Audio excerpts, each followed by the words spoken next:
So I think as any good salesperson will tell you, right, especially in the B2B world, relationships are everything. So the first thing that you have to keep in mind, especially with something like personal branding, is that you're going to have to look at the ROI in both quantitative and qualitative ways. It's not necessarily about how many people can you get in front of. It's how are you viewed by that audience? Are you another salesperson? Are you a respected resource? Are you someone they feel looks out and has their best interests in mind? Hello, Sales Nation. I'm Will Barron, host of the Salesman Podcast, the world's biggest B2B sales show, where we help you not just hit your target, but really thrive in sales. If you enjoy this content, make sure you click subscribe. And with all that said, let's meet today's guest. Hey, this is Shama Hyder, founder and CEO of Zen Media. In this episode, we're diving into personal brand in sales, why it's important, how to measure it, how to leverage it the best you possibly can, and the first thing you should do after consuming this content to make a real impact on LinkedIn in front of your potential customers. Let's jump in.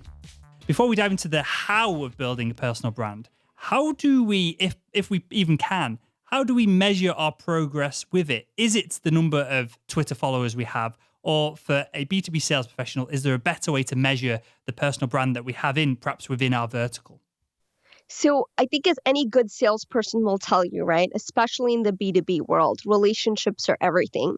So the first thing that you have to keep in mind, especially with something like personal branding, is that you're going to have to look at the ROI in both quantitative and qualitative ways. So the qualitative is that really important, hard to put numbers on at times, but just as important. So, it's your reputation. It's how someone says, oh, you are everywhere, or I've heard of your company before.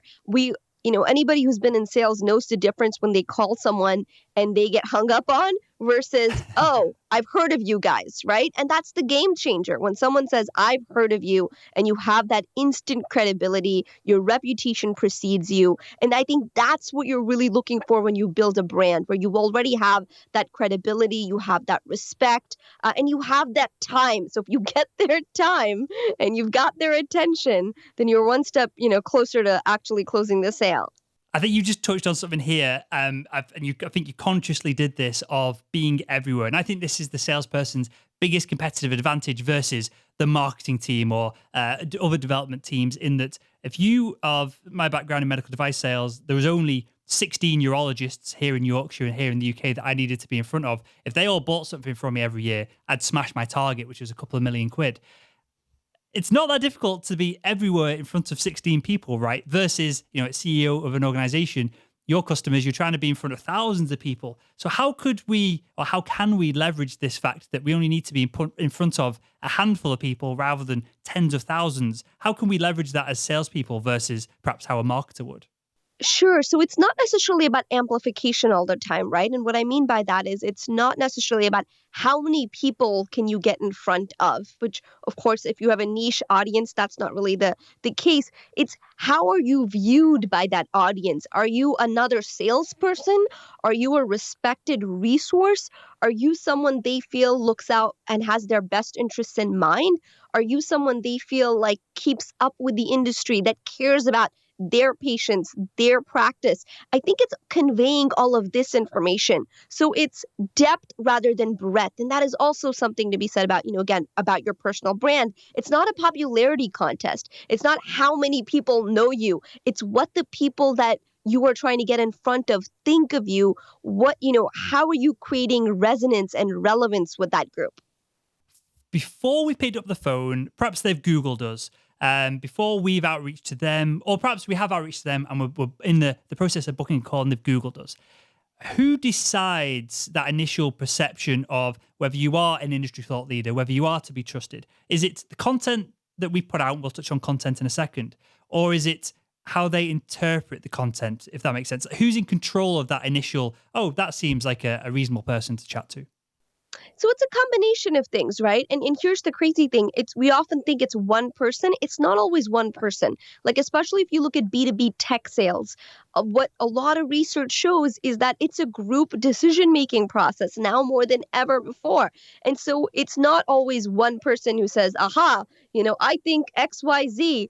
I mean, I think about, like, I do keynotes all over the world, and more my bookings are by younger millennials, people who are not necessarily in decision-making positions and roles in their company, but they've read my books, they've, followed for a while, and they're the ones that bring me to their bosses, and they're like, we got to get her in. And so you've got to be able to realize that it's not a one track. You have this one person you need to influence. You also have to influence this sphere of people that influence their decisions. And what you're really looking for is content, but also consistency in that content. And that's the other mistake so many people make, especially salespeople, which is funny because sales is all about multi-touch, multi-point, right? Like we all know this. And so it's funny because it's not about one tweet, one LinkedIn post. It's what you do consistently over time. And I feel like consistency is such an unsexy word. People don't like it. Like it's the cousin of prudence, right? Nobody wants to hear the word consistency, but it's absolutely crucial when you're building your brand and you're trying to build that trust and credibility and shorten your sales cycle. So for B2B folks, I say that's the best thing you can do. As you build these profiles, as you build this presence, you are going to shorten that sales cycle considerably. That doesn't mean you can be short-sighted about it because it does take time, but where something might have taken 8 months, a year, can be a lot shorter because they already trust you. They already think that you are, the best of the best. For sure. I think it immediately separates you from the competition if you're known, liked, and trusted in an industry. If you just do a couple of talks a year, I used to do it all the time to surgeons. I'd get up on stage and explain kind of the future of endoscopy, the different equipment that we're using. And I'd talk about, I've worked for the two biggest competitors in the industry, so it'd be kind of vendor agnostic. But I'd get people come and talk to me after the fact, and they'd very often become customers kind of a year or so down the line. So with that said, is there a series of things that B2B salespeople should be doing to build a personal brand? And then we can kind of dive into the nitty gritty of practically what they should be doing day in, day out.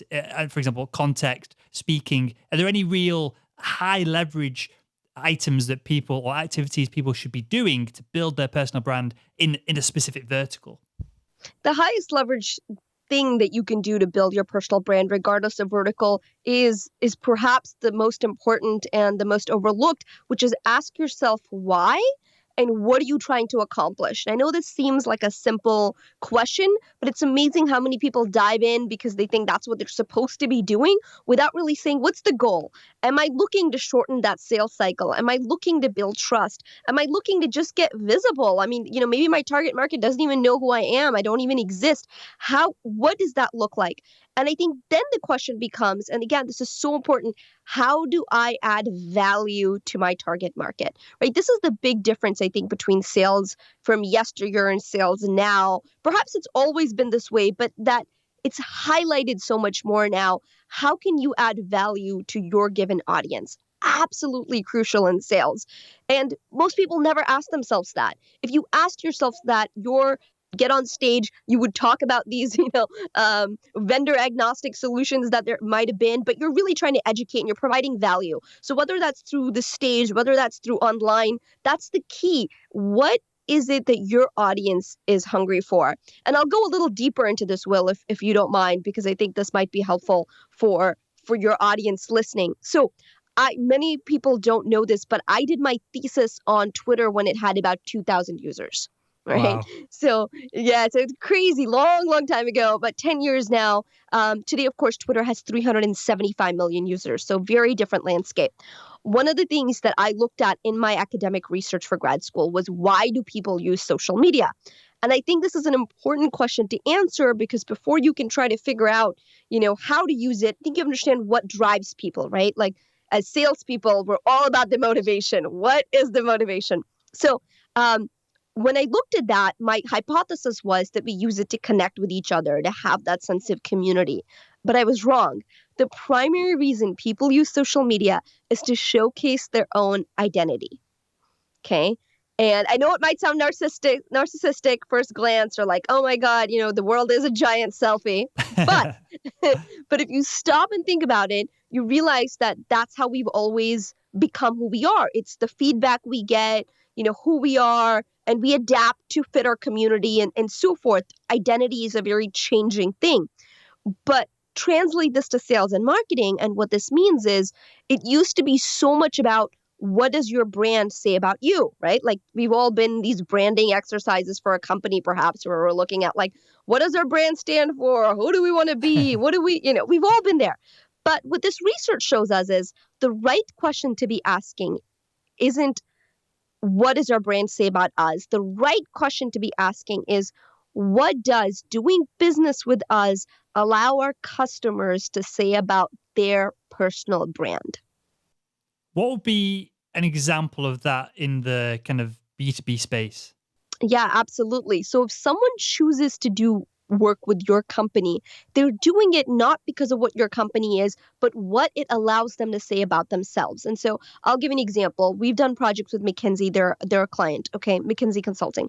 And so if you look at those guys, when people hire them, right, for business issues, big challenges, when the Fortune 100 go to them for different things, they're going to them because it allows them to say, we care about strategy and we're going to look for one of the best in the industry to help us, right? It allows them to say about their brand. When a CEO hires a business coach, they're hiring someone because it says, I care about my leadership, I care about my career, I care about this. When people come to us for marketing and new media and how do we stay relevant and make sense in the digital age, it's what they're saying is, I want to be innovative, so I'm working with you.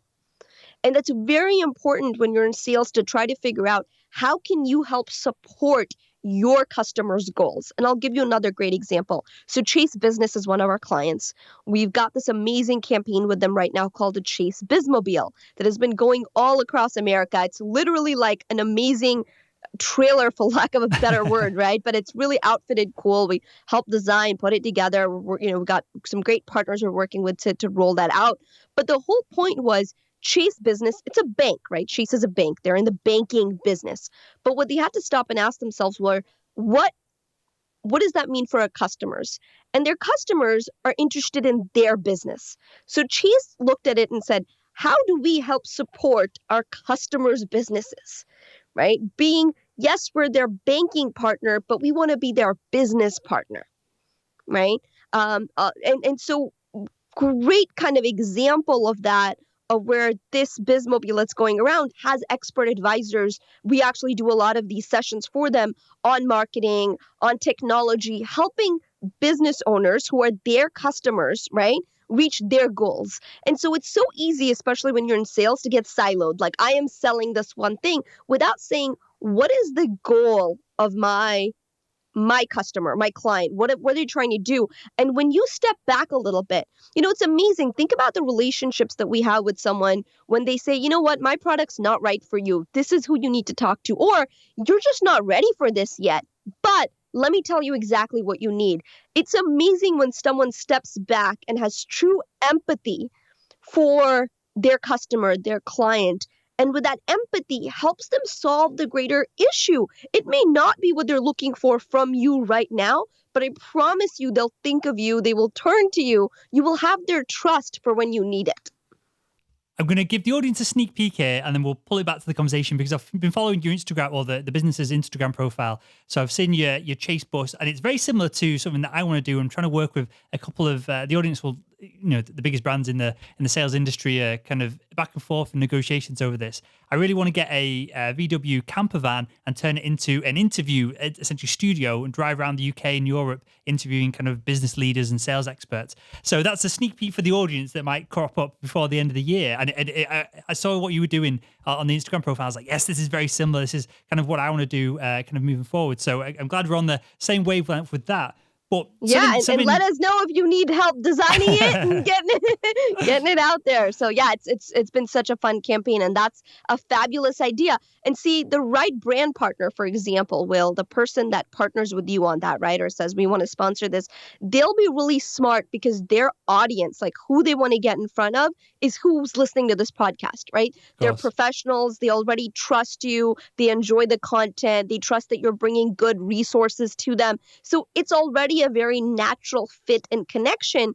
And if they're smart, they're going to leverage that. And so much of this becomes about, making those connections and sales not being sort of a blunt force instrument, but really being fine-tuned, looking for influencers who already have that trust, who have that credibility, and then making smart partnerships and leveraging that to grow your brand further. Well, I'm going to take that clip where you said it was a smart move and show it to these organizations that Please I work do, with. yes. So thank you for that. That was awesome. But going back to the branding element of this, and kind of what we're talking about is high level. This is what an organization could perhaps do. How do we narrow this down for an individual? And I had one idea that popped in my head as you were talking there, Shama, of perhaps if we don't do a deal with someone without mentioning any names, that's a small blog post, right? Of I couldn't work with this person because of X, Y, Z. I encourage them to look at 1, 2, 3. That's a nice little blog post that can be then shared around within your little niche, within your vertical. And I imagine if you did, clearly there's elements of being able to write and other things here, which we can perhaps drill down into a little bit deeper on the content creation front. But something like that builds trust. It shows that you're at least an expert in your product and the competitors as well. Is that something that we should be aiming for? Bits of content like this that take a one-on-one conversation that salespeople have all the time, but then perhaps add a bit of scale to it because 30 people can see it, 40 people can see it. Absolutely. Absolutely. And, think of again, if you're an individual, you also have this distinct advantage because you can step back and say, what does my client really need, right? And not just right now, but overall. So I'll give you a very simple example. Let's say you're in B2B sales for technology, for IT, right? Very, very common. You sell IT, and you usually sell it to, companies, startups that are growing really fast. Okay, I'm just making this up. So let's say your audience is startups that are scaling really fast and you give them IT infrastructure. Great. You know already that those startups are facing much greater challenges than just IT. It's not so much a stretch to put together a guidebook, a resource that says, here's what working with so many startups that are scaling fast has taught us, that we've been able to curate all this information. And here's all just a directory of resources.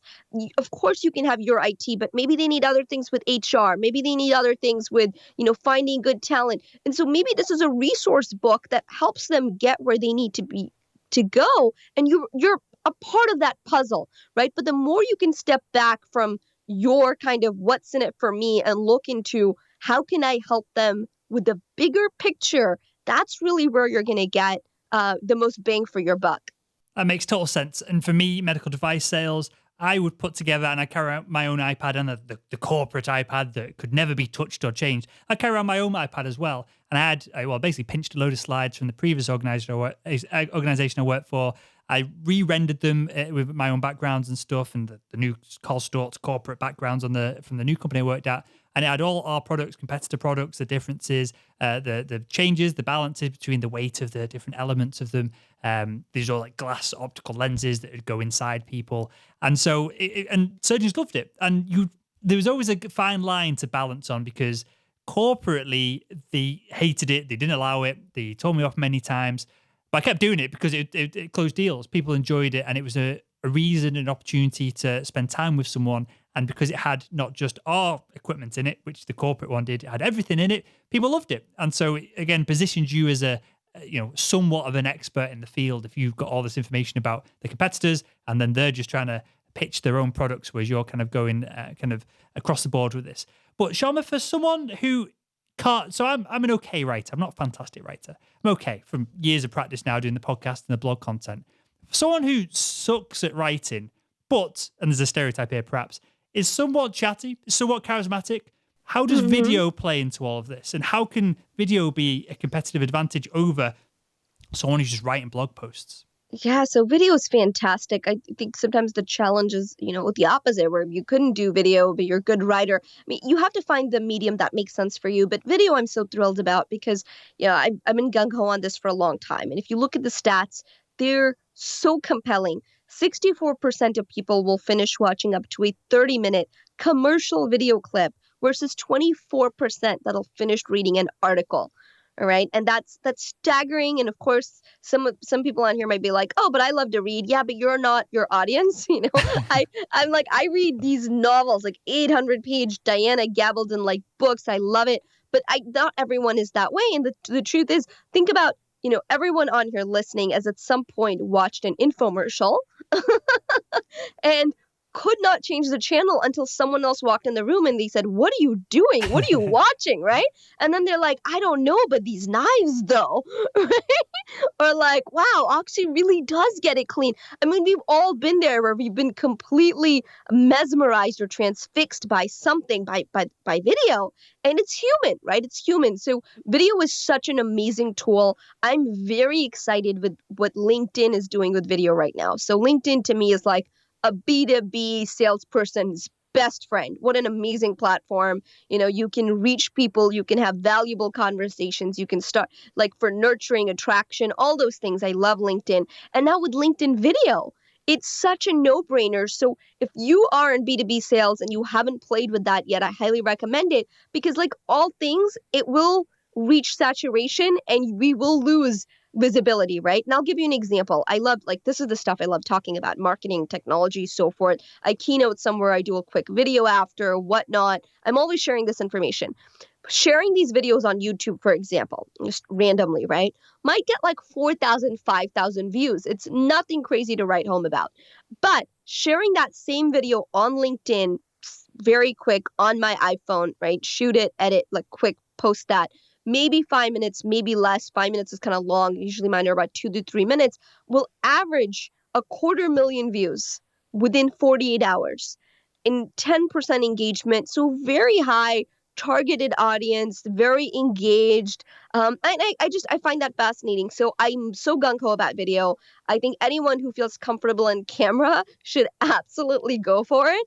And, the only way you learn is by doing. I mean, your first videos may be utter BS, but as you do them, well, it as will you be get BS, better at right? them. It will 100% be terrible. There's zero doubt in my mind, or I'm sure yours, that everyone's first video after watching this is going to be absolutely atrocious, right? I cringe at mine. I mean, Will, when I started doing videos and I look back and I'm like, what was I thinking? Like, I have my dog in my lap, like I thought that was cute. I don't know. It was really funny. So I look back and I'm like, oh, facepalm, these are so bad. But now that, but I wouldn't be as comfortable as I am on camera doing the things that I'm doing if I hadn't gone through that process. Like, there's not a shortcut through that. I do think like you can naturally be, have natural inclinations. Like, I enjoy public speaking. I enjoy sharing my passions. So I have natural inclinations for that. But I definitely was not as good of a speaker or did, on doing media interviews and stuff as I am. I mean, now that it was 10 years ago. I mean, it's a lot of practice, show after show, right? So many things. And that's how you get better. But I am such a firm believer in video. Highly think it's the highest ROI right now, especially if you're looking at LinkedIn. Perfect. I want to offer the audience a challenge here, Shama. What should be the video that after listening to this, and most people listen to this either driving the car or jogging, so please do it when you get to your office, and please don't do it on the treadmill because that's asking for a broken hip. What should the first video that they should be uploading be? What should the title be? What should the subject be? And I guess what's the generic kind of video that the audience should put out there just to get the first one done, just to get it out? Sure. And if you do decide to stop what you're doing right now and take a funny video, please send it to Will and I. Tag us. We love it. Don't hurt yourself, but I'm always up for a good laugh. So it's very simple. Great question, Will. Very simple challenge. If everyone listening says, I want to do this, I don't really know like how to start with the most simple thing possible, which is I'll give you 2 prompts, right? You can choose one or the other. You can either do what I wish every single one of my clients knew. And you could do that so quickly because I promise if I asked almost anyone on this podcast, what's the one thing you wish your clients knew? You'd have an answer, whatever that was, right? Like, do this early and do this before you actually need it, or like, whatever it may be, or don't listen to XYZ. So what is that? My second prompt would be share what is it that you have learned as a professional. What's the one thing that you really distilled in all your years? And it may be, that relationships matter. It may be that, having a good mentor at work, whatever it is, share something that's valuable. And again, you'll notice it has nothing to do with your industry particularly, but these are 2 really good starting points and you can choose either or. Yeah. And that's almost a full podcast, video, YouTube, Instagram, LinkedIn series there of every week. What's the one thing I wish my clients knew this week? Or what's the one thing I've learned this week that could help my clients, that's super simple, right? And if you've connected with the right people on LinkedIn and, hopefully you've messaged them, you're not just spam them a bunch of connection requests, you've gone back and forth with them, the engagement there is going to bring that up in the feed. And if they're on LinkedIn regularly, you're going to be top of mind constantly. Even if they don't watch the video, they're going to see your face, right? And how powerful is that? Yeah. And it's funny. I do these videos and people tell me all the time when I run into it, like, oh my God, I've seen your videos like 15 times. They pop up. And the thing is, you have to play the algorithms. And right now, LinkedIn is giving preferential treatment to videos. So absolutely, ride that wave. Perfect. So a couple more things I want to ask you before we kind of wrap up here, Shaman. The first one, and this is something I'm trying to ask people more often, is there anything that you've done that has negatively affected your personal branding over the past few years? Is there anything that stood out? Maybe it's a cautionary tale, or maybe it was just something that didn't really massively, significantly impact it, but would be interesting for the audience. Yeah, I would say the biggest thing again, what I said is the opposite of it's not staying consistent. So it's funny, like even on Instagram, and my team really gets on me about this because I'm so sometimes busy doing that they're like, what you got to share, right? So now I've gotten better and I send my team things and I'm like, because we're creating so much content all the time, but documenting that process I think is important. And so times where I've seen that dip is when I have not been consistent in sharing my stories and consistent in continuously building that brand. And it's so funny, you say personal brand and people think like the perception is like a celebrity or like building a brand for the sake of building a brand. But really, when I say personal brand, I much more mean like your reputation, the value you're bringing, the community you're building. And I know even when I go, a couple of weeks without sharing something and I do, then my community says, oh my God, where have you been? Right. And so I'm like, oh, okay. So it's funny. I mean, we live in such a fast-paced world that you have to stay consistent to stay top of mind. And as we know, so much of the game is staying top of mind. And people are interested in you as well, right? And tell me if I'm totally wrong here, but I think that's still important in B2B sales. So this is clearly a business-to-business audience that I've built here. Probably 20,000 people will listen to the audio. We've had anywhere from kind of 1,000 to 100,000 people will watch the YouTube video, depending on the YouTube algorithm. People ask me more than, maybe not more, as much as questions I get asked about sales or how I should do this or I want to get a promotion. I get asked about this car, this GTR that I'm kind of like aspiring to own in the future. People seem to be just as bothered about my kind of buying ridiculous things that are a total waste of money as they are with improving their sales skills, which is why they're watching the show in the first place. So how much of a personal element should we be adding to all this versus being the stereotype of a dude in a badly fitting suit stood there with his video going, buy my products because, they're great. How much of it should be, how much of ourselves should we be injecting into all of this? Yeah, so it's really funny that you say that. And yes, people are extremely curious about my life. In fact, some of the Google auto searches that like autocorrect with my name are hilarious, and I won't even go into them. But it's so funny. And to me, it's not about how much of your personal life are you sharing. It's more about is how relevant and can you be to your audience, right? Like, I don't think me sharing like what I'm having for dinner is necessarily relevant to my audience, so I don't share it. I will say that being said, of course, all B2B sales, B2B is also B2B2C, which is we're human. And so even when you're selling to a business, you are selling to a human being. Right? And I think that's such an important distinction. So many times we say, oh, it's B2B, it's different than B2C. Yes and no, because at the end of the day, you're still buying from people you trust. You still want that experience. I do think it's important to be personable. I do think it's important to be transparent. I do think it's important to be honest. That means saying sorry when you're sorry. That means saying thank you so much when you feel gratitude. That means letting people in a little bit so they know that you're human, that you have a family, that you care about certain things, that you care about your community, and that makes people want to do business with you more. Like, I love supporting, small businesses, for example, or I love supporting people that I know have a greater mission or vision. Right. And that's, of course, we're human. We're attracted to that. So I think that's important. But people will always be curious about a million things. And I do walk that line finely because I do think about like, is that relevant, right? Do people like, is that going to help them succeed in the digital age? Because that's what I'm all about. Like that's my brand. And here's the craziest thing that I actually was just giving a keynote yesterday. Was it yesterday? 2 days ago. Oh my God. I I go through so many time zones. I have a hard time keeping up. So I was talking to this group, also B2B. And I told them that the biggest shift that I have seen in the last few years in B2B is that the bar is now so much higher. And what I mean by that is in B2B, and I'm sure like being in medical sales, right? You can attest to this. The bar was so much lower in, like, for example, if you had a website, it was awesome because all your competitors still had like old school catalogs, right? But you had a website, so you were winning.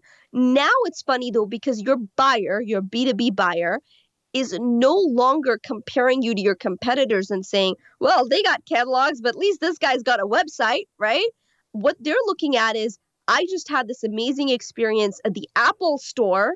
Now I'm buying this and I expect that same experience.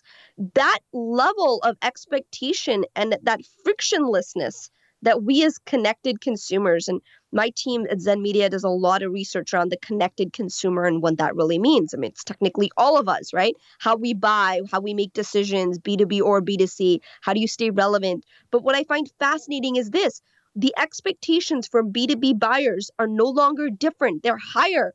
They don't care if you're better than your, second-rate competitors. What they care about is, I just had Amazon experience. I just had the Apple experience. I just had, Zappos experience. This is the experience I expect across the board. And so that means there have to be some very deep cultural shifts. There have to be you really have to take a look at how you sell and how you market and how you stand out, because your competition is no longer just other B2B companies. It's funny you should say this, and we'll wrap up with this. And I've got 2 points I don't want to gloss over that you mentioned them, which I think are really valuable for Sales Nation, everyone listening. But it's funny you should mention catalogs. The last company I worked for, to get a online version of the catalog, you had to go through this massive rigmarole of who you are, what you're doing, and then they'd only send you a PDF of one particular part of the catalog. They wouldn't send you the whole thing because, heaven forbid the competitor might get hold of it. And this was 3 years ago, 3.5 years ago. This wasn't kind of 20 years ago, or whenever the internet was created, 1994, 96. When they would, to send a catalog that size, it'd be a logistical problem through the terrible dial-up that everyone had. This was literally 3.5, 4 years ago. They would not give out an PDF version of the catalog because they were concerned that the competitor would have it. Everyone knew, in the back of my car, my company car, I had a catalog from each of the competitor companies, and I was just a rep. So the corporation must have had them as well. It was ridiculous. But 2 things you mentioned here. One, if you're doing video content, if you're doing any content really, having a set of rules in place, I think, is important. And I do this to kind of not have a blurred line between the content I put out with the podcast, with the sales school, which is coming soon, and everything else. For example, my girlfriend's a doctor. I never mention her name, where she works, anything like that, because she asked me not to. I don't really record any content outside of the studio, the office, or any live events that we do with the Salesman Podcast Live. I don't really record content when I'm in the car or around kind of where we live, or if I'm out walking or running or anything like that. So I keep all that to myself. So having a set of rules, I think, is perhaps useful for the audience. And paradoxically, it'll help you create more content faster if you've got a set of rules to go against. And the other thing, and I'm conscious of time, so we won't dive into it, but having some kind of mission or goal or something in your personal life that you're aiming towards, where you're trying to create business, create value, earn commissions because you want to do X, Y, and Z, I think is super powerful to include into your videos, your content, wherever you're doing your personal brand. And it makes you more human, right? If you've got so one of my passions is educating people about science and get people excited about science. We've got a whole other podcast that does that very thing. And I kind of intertwine the two here because people then will be asking me, well, what about the other podcast? And I love science as well. And it kind of makes me more human and builds a deeper relationship with those individuals who listen to the B2B sales stuff. And with all that said, I feel like I need a breath after rabbiting through all that. I just don't want to gloss over them. They were excellent points you made, Shama, and I just wanted to kind of double down on them. I've got one final question to ask everyone that comes on the show. Your answer cannot be personal branding because this is probably part of it. Okay. So anything other than personal branding, but if you could go back in time and speak to your younger self, what would be the one piece of advice you'd give her to help her become better at selling? As cliched as it is, and I'd heard this when I was younger. I don't think I fully understood it until more recently. And that is the value of relationships, right? And I think you hear that and you think like, ah, yes, like meet people, get to know what they need. But what I mean by that is like today, if you look at like the clients that we work with, they are people and human beings I have such high respect for. I hold them in such high esteem. And I think that's such a that is a relationship, right? There is a depth there. I love these people outside of work, right? They're and the way you do this is you invest, you get to learn about their families, you get to learn about what motivates them, what they care about. And I think when I was younger, I heard that and saw it more superficially. Like I understood what that meant as my family and people closest to me.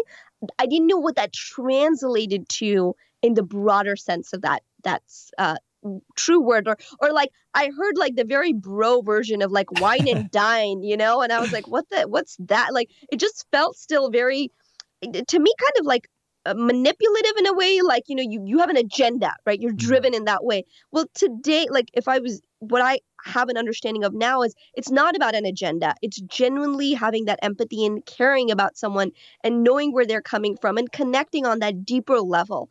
And if you end up doing business, great. And I think coming from that place has really shifted my perception and my view of work. And I will say this, Will, to add to your point where you were talking about, I think this is so crucial for B2B folks in general.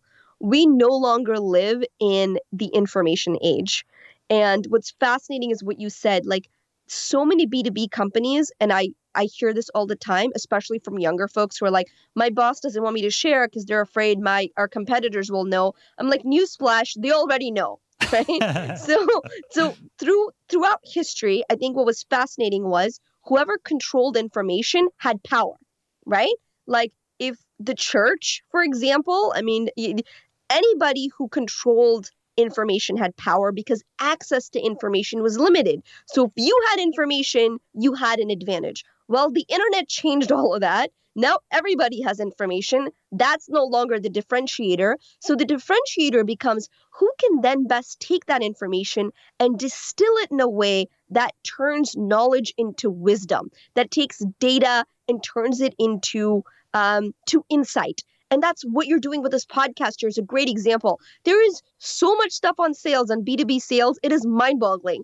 I mean, but the reason you have millions of people listening and downloading this is because you're able to create that filter. You're able to ask the right questions, bring on guests. I mean, I know you vet them so thoroughly, right? It's taken us a while to even to get to this point, which is awesome. But see, so you have power because you're a curator. You're a filter. So as we talk about B2B and as we wrap up about personal branding, it's how can you as a salesperson be that filter for your customers? And they're so hungry for that. Everyone has information. The key to winning in the future, now and the future, is how can you create context and be relevant?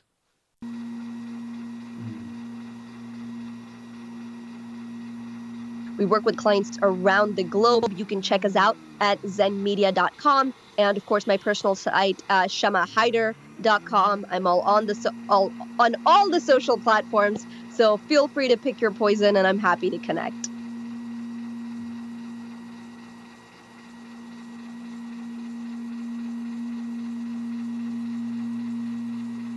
My pleasure, Will. Thanks so much.